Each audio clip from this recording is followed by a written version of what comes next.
तू कुछ काम का नहीं है, तू कुछ लायक नहीं है। तुझसे कोई प्यार नहीं करता। तू जिंदगी में कुछ नहीं कर सकता। तू किसी का दोस्त नहीं बन सकता। तू सबके लिए मुसीबत है। मैं तुम्हें छोड़ के जा रही हूँ।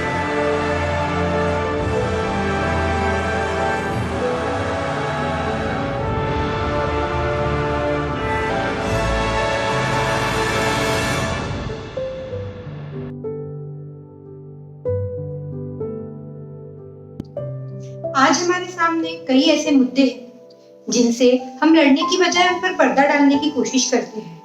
दुनिया जितनी बड़ी होती जा रही है, लोग उतने ही अकेले होते जा रहे हैं। WHO यानी वर्ल्ड हेल्थ ऑर्गेनाइजेशन के अनुसार इंडिया में 20 करोड़ लोग डिप्रेशन का शिकार हैं। जी हाँ, इंडिया में हर 5 में से एक व्यक्ति डिप्रेशन से जूझ रहा है और इनमें ज्यादातर यूथ यानी 15 से 40 साल की उम्र के व्यक्ति शामिल हैं। गवर्नमेंट ने नेशनल मेंटल हेल्थ प्रोग्राम जैसा एजुकेशनल और काउंसलिंग प्रोग्राम लॉन्च किया है, लेकिन हम इस बात को लेकर कितने सीरियस हैं? क्या हम डिप्रेशन पर खुलकर चर्चा करने तैयार हैं? क्या डिप्रेशन से लड़ रहे इंसान को सही इलाज और काउंसलिंग मिल पाता है? मेंटल इलनेस और डिप्रेशन को लेकर हमारे सभी सवालों के जवाब देने आज हमारे साथ है psychiatrist doctor Raunak Maharshi. Welcome sir. Thank you. तो सर, आज हम सुनते हैं कि कई बड़े बड़े एक्टर्स, डॉक्टर्स, कई बिजनेसमैन, यहाँ तक कि स्टूडेंट्स ने भी सुसाइड कर लिया डिप्रेशन को लेकर। सर, ये डिप्रेशन क्या होता है? डिप्रेशन वो बीमारी है जिसमें आपका मन, आपका मूड 2 हफ्तों से या उससे ज़्यादा उदास रहे। आपको उदासी महसूस होती है। ये वो उदासी नहीं है कि आपका घर में भाई बहनों से झगड़ा हो गया आपस में, या आपके दोस्त से आपका झगड़ा हो गया और हम एक दिन के लिए उदास हो जाते हैं। ये वो वाली उदासी नहीं है। ये ऐसी उदासी है जो 2 हफ्तों के लिए कम से कम रहे और ये जाने का नाम ही ना ले, आपका किसी चीज़ में मन ही ना लगे, तो ये डिप्रेशन है। तो सर, डिप्रेशन होता क्यों है? हमारे मस्तिष्क में कुछ रसायन होते हैं, उनके जो लेवल हैं उनमें कुछ गिरावट आ जाए या उछाल आ जाए, जिसके वजह से हमें ऐसे लक्षण दिखते हैं। इसे बायोलॉजिकल डिप्रेशन या एंडोजेनस डिप्रेशन कहते हैं। स्ट्रेस या आम जिंदगी की रोज की दौड़ भाग, ऐसा भी, ये सब चीज़ों से भी हो सकता है। लेकिन सिर्फ ये कहना कि स्ट्रेस से ही डिप्रेशन होता है, मैं इस बात को नहीं मानता। तो सर, क्या ये डिप्रेशन की बीमारी किसी को भी हो सकती है, सिर्फ किसी स्पेशल कैटेगरी के लोगों को ही होती है? मैं कहूँ तो अगर आपका बर्थडे मंगलवार को आता है तो आपको थोड़ा ज़्यादा खतरा है। अच्छा, ऑन अ सीरियस नोट मैं ये कहना चाहूँगा, जिस तरह से कैंसर की बीमारी, ब्लड प्रेशर की बीमारी, डायबिटीज़ की बीमारी, किडनियों की बीमारी हर किसी को भी हो सकती है, उसी तरीके से मानसिक बीमारी हम में से किसी को भी कभी भी हो सकती है। तो सर, डिप्रेशन अगर हमारे आसपास किसी व्यक्ति को हो या फैमिली मेंबर्स में से किसी को हो तो पहचाने कैसे? इसके साइंस और सिम्टम्स क्या है? अच्छा, मैं आपको बताऊं, अभी आजकल कैसा थोड़ा फैशन में आ गया है, लोग ये वर्ड डिप्रेशन यूज कर रहे हैं, पर डिप्रेशन हम उस बीमारी को कहते हैं जिनमें इन 9 लक्षणों में से कम 5 लक्षण 2 हफ्तों के लिए, कम से कम 2 हफ्तों के लिए दिखे या मौजूद रहे। पहला होता है उदासी, लो मूड, सैडनेस, जो कि 2 हफ्तों से है, जा ही नहीं रहा है, उदासी हट ही नहीं रही है। उसके बाद है इंटरेस्ट। पहले हम जाते थे, सैर पे जाते थे, बाहर पानी पूरी खाने जाते थे, दोस्तों से गपियाते थे, बहुत मज़ा आता था, लेकिन अब वो चीज़ें अच्छी नहीं लगती। फिर आता है तीसरा पश्चाताप। लगता है कि जो चल रहा है मेरी ज़िंदगी में या कुछ जो भी गलत हुआ है उसका जिम्मेदार मैं ही हूँ। पश्चाताप, गिल्ट समझते हैं ना आप। उसके बाद समझें उत्साह, स्फूर्ति, एनर्जी।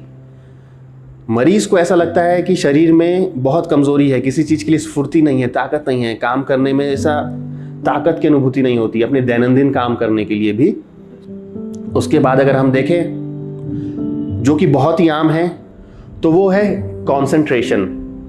कंसंट्रेशन होता है फोकस्ड अटेंशन, जो सबसे ज़रूरी है कब? जब हम पढ़ाई करते हैं। तो ये बहुत कॉमन है, मरीज़ आते हैं इस उम्र के कहते डॉक्टर साहब मैं तो किताब खोल के बैठता हूँ 4 घंटे, लेकिन कुछ दिमाग में जाता ही नहीं है, मेरा ध्यान ही नहीं लगता पढ़ाई में, मेरा कंसंट्रेशन ही नहीं बनता। तो ये भी एक बहुत ही बड़ा वार्निंग साइन है, ये खतरे की निशानी है। उसके बाद हम देखें तो खाने पीने की आदत, भूख। डिप्रेशन पर आमतौर पर देखा जाता है कि भूख मर जाती है, या एटिपिकल डिप्रेशन में ऐसा भी देखा जा सकता है कि लोग सामान्य तौर से ज़्यादा खाएं, ये भी हमने देखा है। उसके बाद वो है साइकोमोटर एक्टिविटी, जिसका रिटार्डेशन यानी स्लोनेस, यानी डिप्रेशन के मरीजों में आमतौर पर ऐसा देखा जाता है कि उनके ये भाव भंगिमाएं, ये हाथों पैरों का चलना, ये कुछ करना, ये कम दिखता है, ऐसा डल से दिखते हैं। या एटिपिकल में कभी ऐसा हो सकता है कि रेस्टलेस हो जाए, एजिटेशन हो जाए, साइकोमोटर, जानबूझ के बार बार हाथ चला रहे हैं, पैर पे नहीं बैठ पा रहे हैं शांति से, कुछ इस तरह से हरकतें कर रहे हैं। तो ये भी हमको ऑब्जर्व करना पड़ेगा यार, ये बदलाव घर वाले बहुत अच्छे से नोटिस कर सकते हैं। उसके बाद है स्लीप, नींद, जो कि सबको प्यारी है। अब आप सोचिए कि आप सोने जा रहे हैं, आपके पास समय भी है, सब कुछ है, लेकिन आपको नींद ही नहीं आ रही है, सिर्फ दिमाग में विचार चल रहे हैं, नेगेटिव विचार चल रहे हैं। कभी कभी ज़्यादा सोना भी देखा गया है डिप्रेशन में, ये दोनों चीज़ें भी देखी जा सकती है। और इसके बाद जो फाइनल है, जो कि बहुत ही डरावनी चीज़ है, वो है सुसाइडलिटी, यानी आत्महत्या के विचार आना, खुद को नुकसान पहुंचाने के विचार आना। ये सबसे खतरनाक है, और इसीलिए डिप्रेशन एक जानलेवा बीमारी है। तो अगर कोई आपका दोस्त या आपके परिवार में कोई यूं कहें कि मुझे तो लगता है ये सब छोड़ के मैं कहीं चल जाऊं, मुझे लगता है जीने में कुछ रखा ही नहीं है, ज़िंदगी का कोई मतलब ही नहीं है, ज़िंदगी का मतलब क्या है, कोई इस तरह की बातें करने लगे, तो बिल्कुल ध्यान देना है कि ये डिप्रेशन का और सुसाइडलिटी का, सुसाइड करने का बहुत ही बड़ा वार्निंग साइन है, ये आपको ध्यान रखना होगा। सर, किसी अगर पहचान के व्यक्ति या फिर किसी फैमिली मेम्बर में हमें डिप्रेशन के कुछ साइंस और सिम्टम्स दिखते हैं, तो हमें क्या करना चाहिए? बहुत ही अच्छा सवाल पूछा है आपने। मैं कहना चाहूँगा कि देखिए, सबसे पहले तो उनसे बात करने की कोशिश करें, उनको सामने बैठाएं, ये कहें कि मैं समझता हूँ। होता क्या है, आमतौर पर लोग पहले तो कोशिश करते हैं, बातें करने की कोशिश भी करते हैं, पर सिर्फ बातों से जब बातें नहीं बनती तो लोग बोलते हैं नहीं यार, ये तो किसी काम का नहीं है, इसको तो बस सिर्फ बहाने चाहिए, ये तो बहाना ढूंढ रहा है। ये हमारी अज्ञानता के कारण है। तो सर, क्या डिप्रेशन से बचा जा सकता है? हाँ, बचा जा सकता है। हंसी खुशी, हर चीज़ों में छोटी छोटी खुशी ढूंढना चाहिए। टीचर ने मुझे डांट दिया, हो सकता है उनकी पत्नी से आज उनका झगड़ा हुआ हो, ज़रूरी नहीं है कि गलती आप में, समझ रहे हैं मेरी बात आप? तो ऐसा है, बचा जा सकता है। कैसे? अपनी दिनचर्या, अपनी उम्मीदें और अपने जो कोपिंग स्ट्रैटेजीज़ हैं उनको थोड़ा सा उस पर काम करें। तो सर, अगर एक बार डिप्रेशन हो जाए, इसकी बीमारी लग जाए, तो क्या इसका इलाज मुमकिन है? बिल्कुल मुमकिन है, बिल्कुल मुमकिन है, बिल्कुल मुमकिन है। मैं इससे ज़्यादा जोर देकर नहीं कह सकता। डिप्रेशन का इलाज मुमकिन है दवाइयों से या साइकोथेरेपी, जिसे बोलते हैं टॉक थेरेपी, यानी बातचीत करते हैं। दवाइयाँ, आजकल लोगों के मन में यह है कि जो मानसिक बीमारियों की दवाइयाँ हैं वो तो जी ऐसा है कि उसकी आदत लग जाती है, अजी उनके वो तो बहुत साइड इफ़ेक्ट होते हैं, तो हमें तो नहीं लेनी ऐसी दवाई, उसके बहुत साइड इफ़ेक्ट है। अरे हमारा लड़का कोई पागल थोड़ी है जो पागलों की दवाई खाएगा। और साइड इफ़ेक्ट्स तो मैं आपको अगर कहूँ, अगर आप रोज़ नहीं या फिर हफ्ते में एक बार गली नुक्कड़ पर, सड़कों पर जाके पानी पूरी खा रहे हैं, गुटखा खा रहे हैं, सिगरेट पी रहे हैं, शराब पी रहे हैं, आपने कभी साइड इफ़ेक्ट के बारे में नहीं सोचा। और एक बात तो मैं आपको कह सकता हूँ कि मेरी दवाइयाँ उससे ज़्यादा साइड इफ़ेक्ट नहीं देती है। और जहाँ तक बात है साइकोथेरेपी, टॉक थेरेपी, तो एक बहुत ही अच्छा है ऑप्शन। ये गलत थॉट्स और ये गलत बिहेवियर, ये एक चक्र है, इस चक्र को आप कहीं से भी तोड़ सकते हैं तो आपको मनचाहे रिजल्ट मिलते हैं, और हमने देखा है कि मिलते हैं। थैंक यू सर, आपका बहुत ही महत्वपूर्ण समय हमें देने के लिए। मैंने एक 4 लाइनें लिखी थी, वो पंक्तियां मैं आपके साथ साझा करना चाहता हूं, अगर आपकी इजाज़त हो तो। बिल्कुल सर, बिल्कुल। ये डिप्रेशन पे है, अच्छा। मैंने लिखी थी। नहीं या जीवन का चढ़ाव उतार, नहीं या जीवन का चढ़ाव उतार, ना ही परिस्थितियों की मार, ना आप किसी टोटके के शिकार। जब होता मस्तिष्क में रसायनों का चढ़ाव उतार, साथ में जीवन की मुश्किलों का भार, तब घर आ जाता ये अवसाद का आजार, तब घर आ जाता ये अवसाद का आजार। पर जो कराया इस बीमारी का उपचार, समय रहते कराया जो इस बीमारी का उपचार, जिंदगी फिर से हो जाती गुलजार।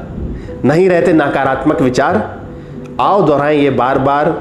नहीं है जीवन का चढ़ाव उतार, ना ही आप टोटके के शिकार, ये तो बस एक है मानसिक आजार। बहुत ही बढ़िया सर, बहुत ही बढ़िया। Thank you, thanks a lot. Thank you sir.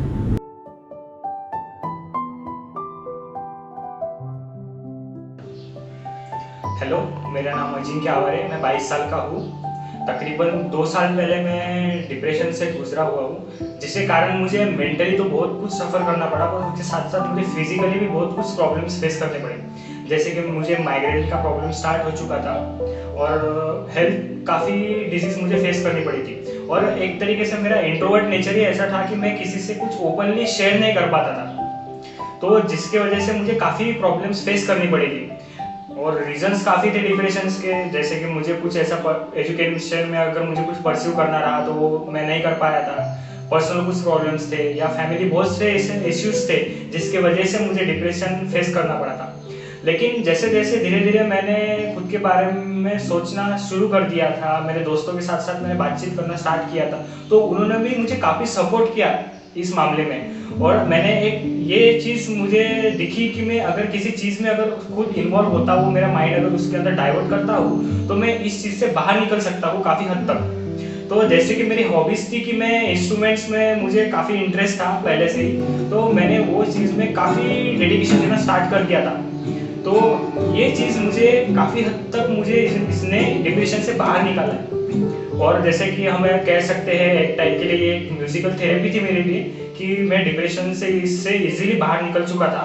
तो मैं भी आपके साथ यही कुछ सब कहना चाहूँगा कि आप भी ऐसे कुछ इंट्रोवर्ट ना रहे। पहले बात तो आप सबसे शेयर करिए, अपने जो भी कलीग्स है, फ्रेंड्स है साथ में, काफ़ी हद तक आपको वो सपोर्ट कर सकते हैं। और उसके बाद तक परस्यू कीजिए जो खुद को जो अच्छा लगता है, ना कि सोसाइटी अपने बारे में क्या कहती है। खुद के हॉबीज़ है या बहुत सारी चीज़ें जिसकी वजह से हम ये चीज़ से अपन बाहर निकल सकते हैं।